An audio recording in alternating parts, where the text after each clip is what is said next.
શીખ્યા હશે.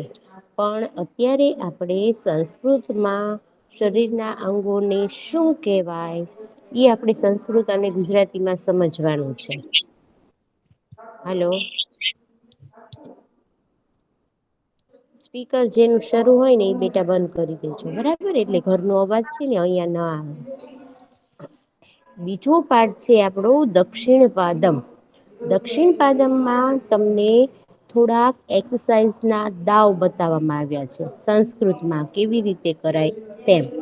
બરાબર આપણે જે અભ્યાસ કરીએ છીએ આપણું જે મન છે એ મનની એક્સરસાઇઝ સાથે સાથે આપણા શરીરની એક્સરસાઇઝ પણ ખૂબ જ જરૂરી છે.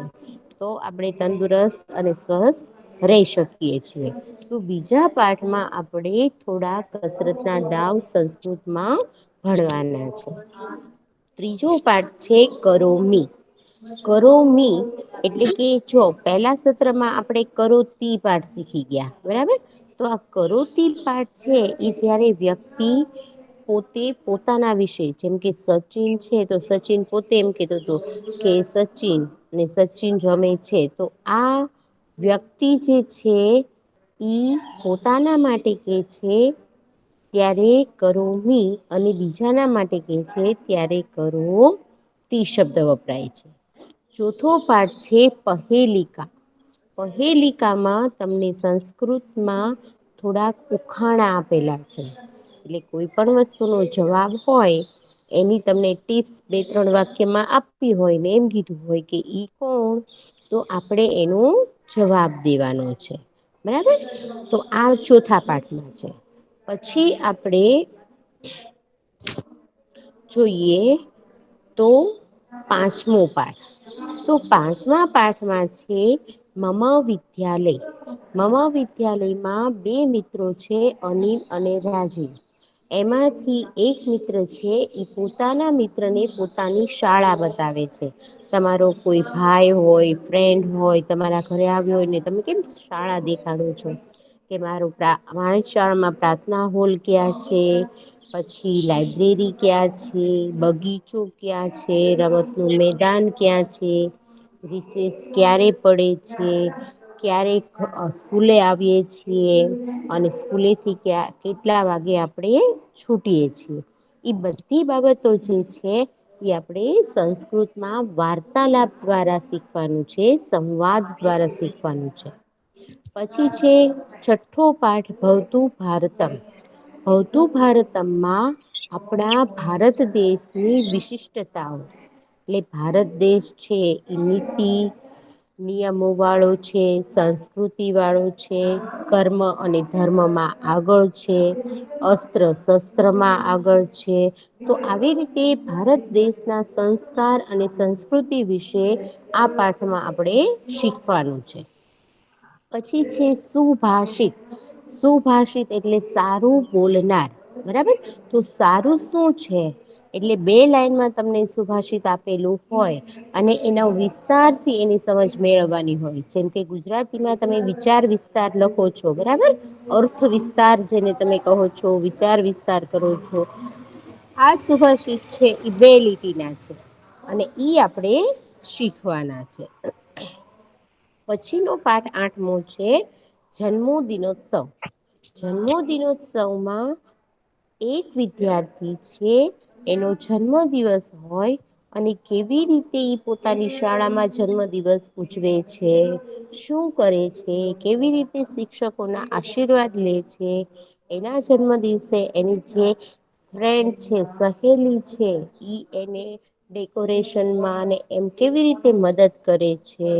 ઈ બધું આ પાઠમાં આપણે ભણવાનું છે પછી આપણો નવમો પાઠ છે સુત્ય તો સુત્યમાં તમારે આ પાઠ છે એમાં એક લાઈન આપી હોય સંસ્કૃતની એનું આપણે ગુજરાતીમાં અનુવાદ કરી અને નીચે નાના નાના બે કે એક પેરેગ્રાફમાં એની સમજૂતી લખવાની એટલે કે વિચાર વિસ્તાર ઈ આપણે સંસ્કૃતમાં આવી રીતે સંસ્કૃતની લીટીનું ગુજરાતી કરી અને ગુજરાતીમાં ઈ વિચાર વિસ્તાર લખવાના છે તો આવી રીતે આપણો બીજા સત્રનો 1 થી 9 પાઠ નો આખો કોર્સ છે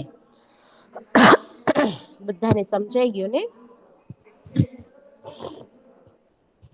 હવે જુઓ. અહિયાં સૌથી પહેલા આપણે પહેલો પાઠ આપણે જોઈએ તો મમ અંગાની. બરાબર. મમ અંગાની એટલે મારા અંગો. તો અહિયાં આપણે મારા શરીરના અંગો. તો શરીર આપેલું નથી. તો ગુજરાતી જયારે પાઠના નામનું કરશું ત્યારે શરીર છે. એ આપણે કાઉસમાં લખવાનું છે. તો બધા એ નોટબુક્સ છે સંસ્કૃતની ઈ કાઢી. પેન પેન્સિલ જેનાથી લખતા હો એ લઈ લેવાનું છે. અને અહિયાંથી હું જે કઈ લખાવું એ તમારે લખવાનું છે. બરાબર. ચલો બધા ફેરબુક પોતાની કાઢે.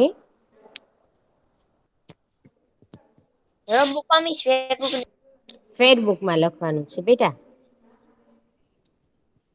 ફેરબુકમાં આ શબ્દો લખી. અને પાછા હોમવર્કમાં તમારે એક શબ્દ છે ઈ 5 વાર લખવાનો છે. સંસ્કૃત અને ગુજરાતીમાં. જેથી તમને નાના નાના શબ્દો છે એ બધા યાદ રહી જાય. કેમ કે આ પાઠ છે એક એક શબ્દ નો છે બરાબર. પણ આ પાઠ છે ઈ તમને વિકલ્પમાં પૂછાય છે. ગુજરાતી પ્રશ્નના જવાબમાં પૂછાય છે. પછી કોઈ પણ શબ્દ સામે આપી અને એમ પણ કે છે કે આ શબ્દનું ગુજરાતી જે છે એ સામે આપેલું હોય. અને એમ કે આમાંથી સાચો શબ્દ લખો ખોટા શબ્દ પર ચેકો મારો. તો આવી રીતે પણ તમને આ પાઠ 5 માર્ક્સમાં પૂછાય છે. કેટલા માર્ક્સમાં પૂછાય છે? 5 માર્ક્સમાં બરાબર. તો આપણે વ્યવસ્થિત તૈયાર. એ તો લખવાનું છે. હા બેટા લખવાનું છે. સૌથી પહેલા સત્ર 2 નોટબુકમાં લખો.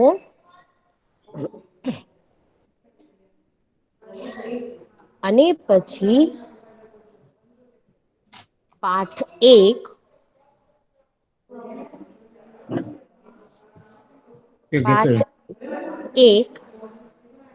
કરીને લખો મમ અંગાની. મમ અંગાની.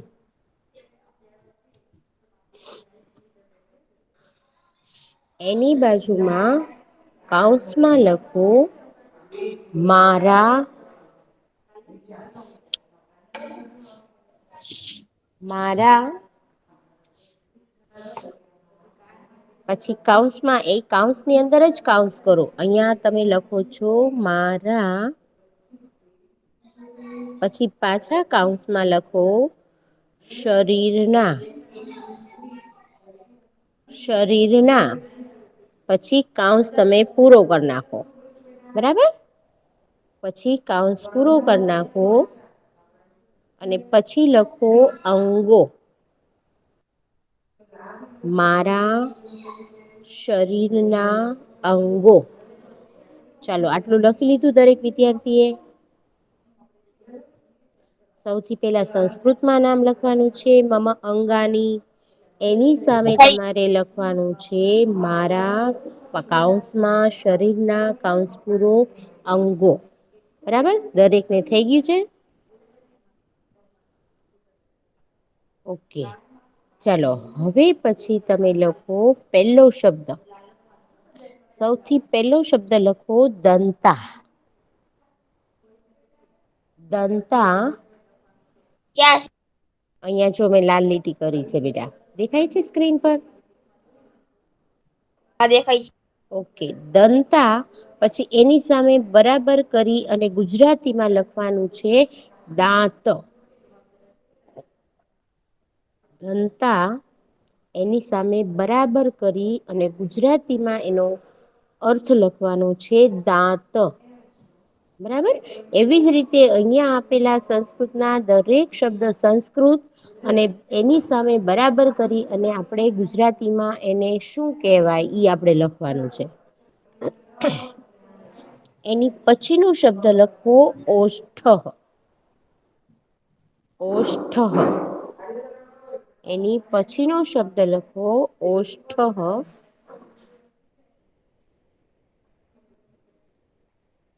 એટલે હોઠ. ઓષ્ઠ. એટલે હોઠ. ચલો બંને શબ્દો લખાઈ ગયા છે બેટા. હા હા લખાઈ ગયું છે. ઓકે એના પછીનો આ શબ્દ લખવો જીહવા. જીહવા.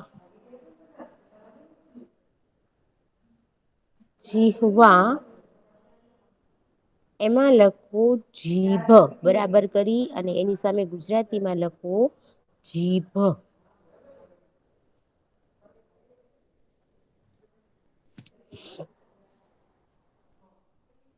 લખાઈ ગયું.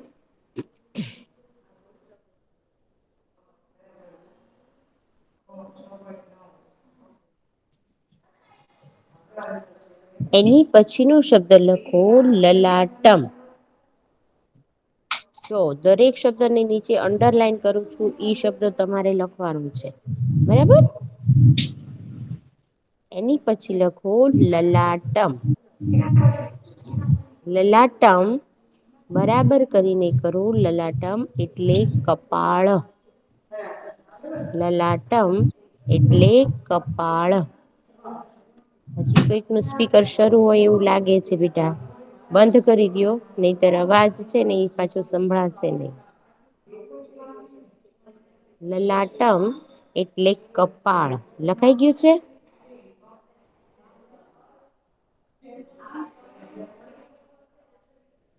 હા મિસ. ઓકે એની પછી નો શબ્દ લખો કેશાહ. જો બે મીંડા હોય ને એને આપણે હ વાંચવાનો છે કેશાહ. કેશાહ બરાબર કરીને લખો વાળ. વાળ.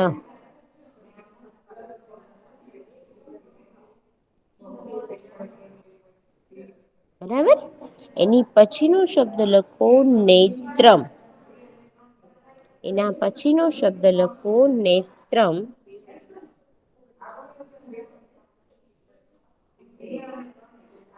નેત્રમ એટલે આંખ. નેત્રમ એટલે આંખ.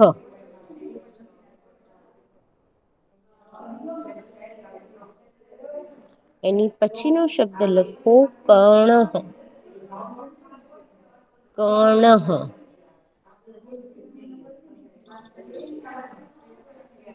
કર્ણહ એટલે કાન. કર્ણહ એટલે કાન.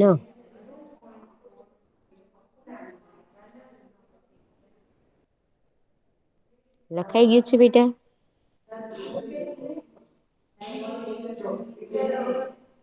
કર્ણહ એટલે કાન.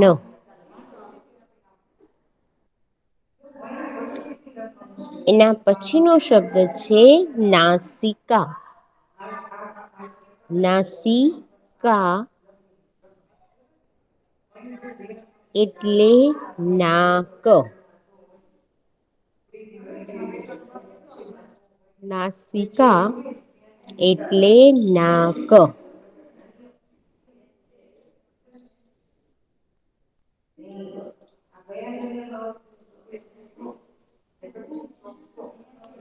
એના પછીનો શબ્દ છે મુખમ.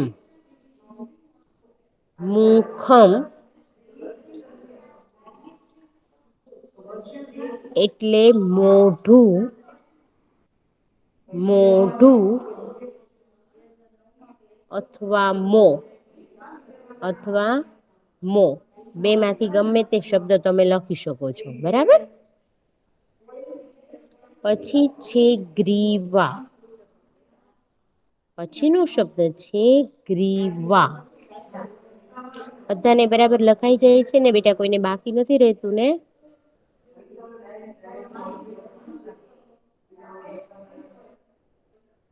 બોઈસ.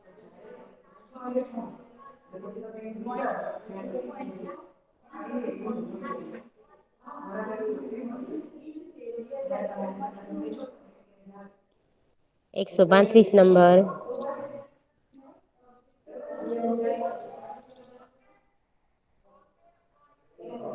135 નંબર. બરાબર લખાઈ જાય છે ને બેટા.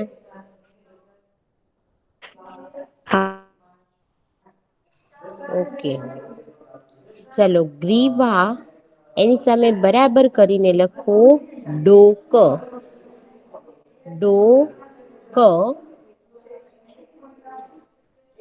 પછી અલ્પ વિરામ કરીને લખો ગળો ગળો ગ્રીવા એટલે હું ડોક સહી ક્યાં છે અથવા ગળું આ રહ્યું બેટા આ દેખાય છે આ શબ્દ જો મેં ડાર્ક કર્યું ગ્રીવા એટલે ડોક અથવા ગળું બંને માંથી કોઈ પણ શબ્દ તમે લખી શકો છો બરાબર ચલો આટલા મેં નામ લખાવ્યા ઈ દરેકને લખાઈ ગયા છે હા મિસ આટલા મેં નામ લખાવ્યા છે એ દરેક ને લખાઈ ગયા છે હા મિસ લખાઈએ બરાબર જો આપણે એટલા નામ લખ્યા અમે રાઉન્ડ કર્યું છે એટલા નામ આપણે લખ્યા છે બરાબર ને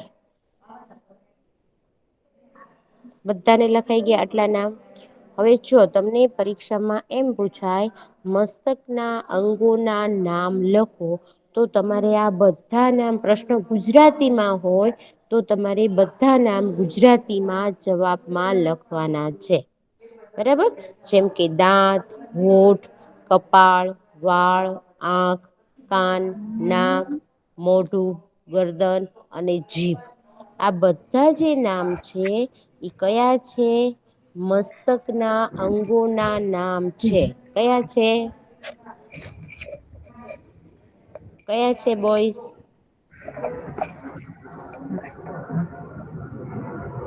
મસ્તકના અંગોના નામ બરાબર સમજાઈ ગયું ચાલો એની પછીનું નામ લખો વક્ષ એની પછીનું નામ લખો વક્ષ બરાબર કરીને લખો છાતી વક્ષ એટલે છાતી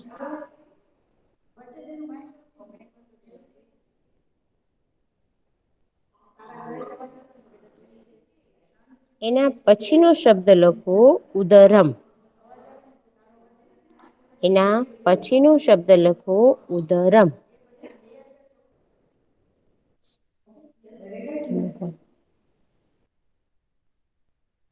ઉદરમ એટલે પેટ ઉદરમ નો અર્થ થાય છે પેટ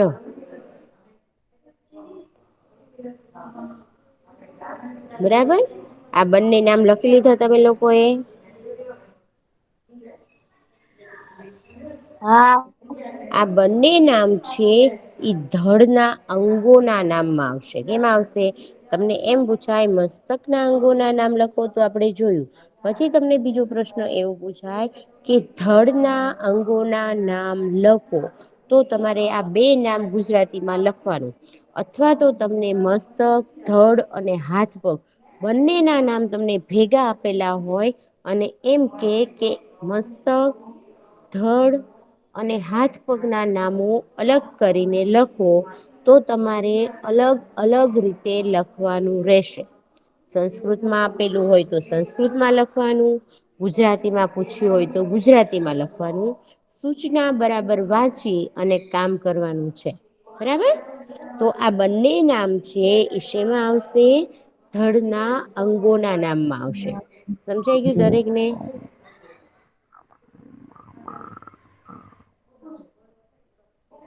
એના પછી આપણે જોઈએ અહિયાં તમને આપેલું છે હસ્ત હસ્ત એટલે હાથ હસ્ત એટલે હાથ પછી એક બીજો શબ્દ છે એમાં તમને આ લખવાનું છે હસ્તની નીચે કરહ કરહ એનો અર્થ પણ હાથ જ થાય શું થાય હા ઘણી વાર પરીક્ષામાં તમને હસ્ત ન આપેલું હોય ને કર આપેલું હોય તો તમને એમ થાય કે કર એટલે શું એ તો આપણે શીખ્યા જ નથી તો કર એનો અર્થ પણ હાથ જ થાય છે તો આ શબ્દ પણ સાથે સાથે લખી લેજો. હસ્તઃ એટલે હાથ અને કરહ એટલે પણ હાથ. બરાબર. હાથ તો લખાય. હાથ.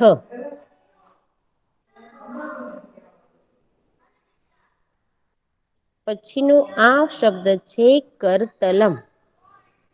કરતલમ એટલે કરતલમ એટલે હથેળી.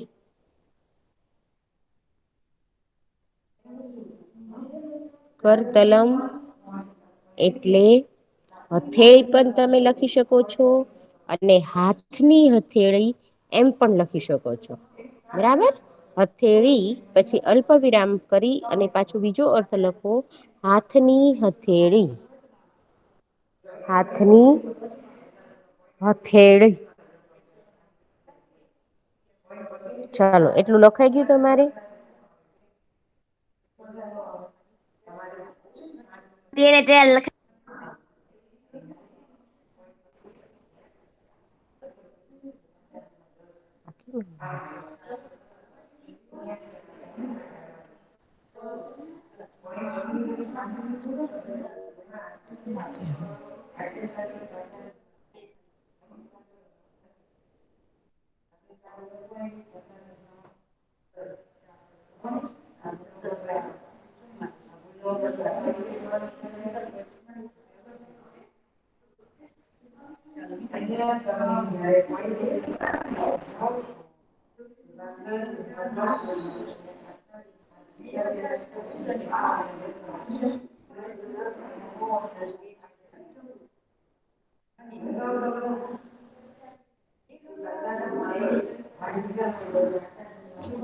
હલો.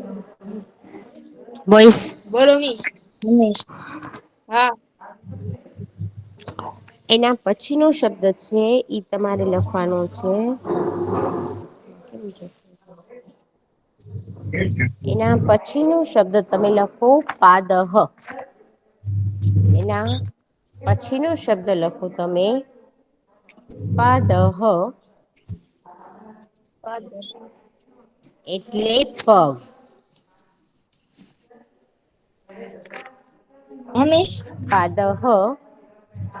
એની પછી નો શબ્દ તમે લખો પાદહ. એટલે પગ. મિસ લખાઈ ગયો. એની પછીનો શબ્દ લખો ચરણઃ. ચરણઃ. સંસ્કૃતમાં. ચરણઃ. સ્ક્રીન દેખાય છે બેટા. નઈ મિસ. ઓકે કઈ વાંધો નહી આપડે બે શબ્દ લખવાનું છે ને બાકી આપણે મોઢે જ નથી લખવાનું છે. દેખાતું બરાબર ચરણઃ એની સામે લખો પગનો પંજો. પગનો પંજો. સ્પીકર બંધ રાખજે બેટા. સ્પીકર કોનું શરૂ છે ઇમરાન. ઇમરાન. સ્પીકર બંધ રાખો બેટા. ચરણઃ એટલે પગનો પંજો. બરાબર. તો અહિયાં આપણે મસ્તકના અંગોના નામ ધડના અંગોના નામ અને હાથ પગના અંગોના નામ જોયા બરાબર. હવે આમાંથી ને આમાંથી આપણે પેલો પ્રશ્ન એ જોયો. હવે પ્રશ્ન નીચે બે કરીને લખો. જે શરીરના અંગોના નામ પૂરા થયા. એની પછી એક લીટી છોડી અને પ્રશ્ન બે કરીને લખો. મિસ તમારી સ્ક્રીન ને સ્ક્રીન બેટા નહી દેખાય. પ્રશ્ન બે કરીને લખો. નીચેના નીચેના પ્રશ્નના નીચેના પ્રશ્નના જવાબ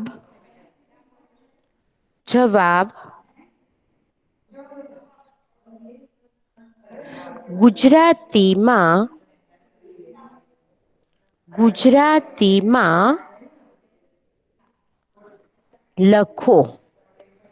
નીચેના પ્રશ્નના જવાબ ગુજરાતીમાં લખો.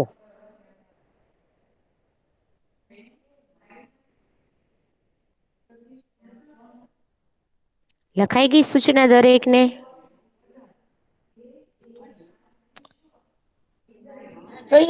બોલો તો. પ્રશ્ન 2. નીચેના પ્રશ્નના જવાબ ગુજરાતીમાં લખો. સ્ક્રીન કોને પ્રેઝન્ટ કરી છે? સ્ક્રીન પ્રેઝન્ટ નથી કરવાની બેટા. આ સૂચના લખાઈ ગઈ તમારે?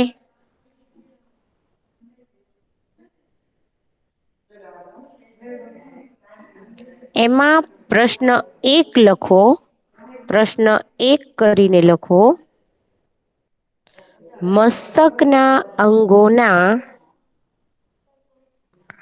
મસ્તકના અંગોના નામ લખો. મસ્તકના અંગોના નામ લખો. દરેકે પ્રશ્ન લખી લીધો બેટા?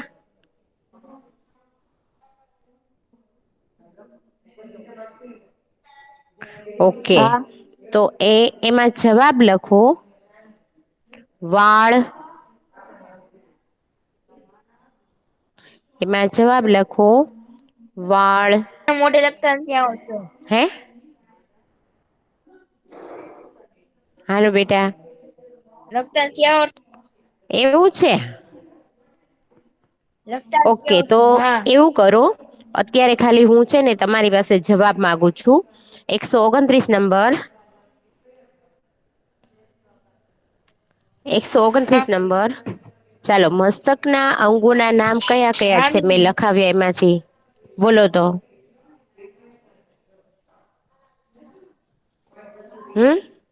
મસ્તકના અંગો. હા. પછી કાન, હમ પછી આંખ, વાળ, હમ. નાક, પછી છાતી, ઈ નો આવે બેટા, ઈ તો ધડના અંગોમાં આવે. મસ્તક એટલે મેં તમને રાઉન્ડ કરીને દેખાડ્યું તું, ખબર છે ને? કે મસ્તકના અંગોમાં એટલાક જ આવે, હોઠ, વધારે નો આવે. હોઠ, હોઠ, બરાબર છે. પછી? જીભ, જીભ, બરાબર. હા. જીભ. બરાબર. કપાળ. હમ. પછી નથી નામ લખ્યા છે આવડતું. ને તમે બધા એ? નામ લખ્યા છે ને બેટા? હા, 13. સંસ્કૃત અને ગુજરાતીમાં નામ લખ્યા છે ને બેટા? હા. હા. ચાલો. ઓકે.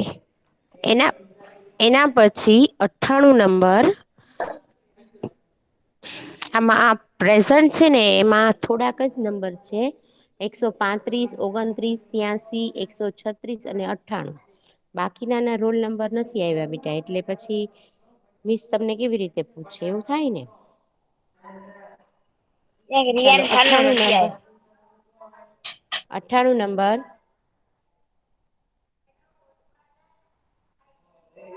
98 નંબર. 136 નંબર. મિસ. ચાલો, ધડના અંગોના નામ બોલો તો. ધડના અંગોના નામ: છાતી, પેટ, હમ હમ. હાથ. છાતી અને પેટ. Very good. ચાલો, એના પછી 83 નંબર. 83 નંબર. 100 નંબર. 100 નંબર.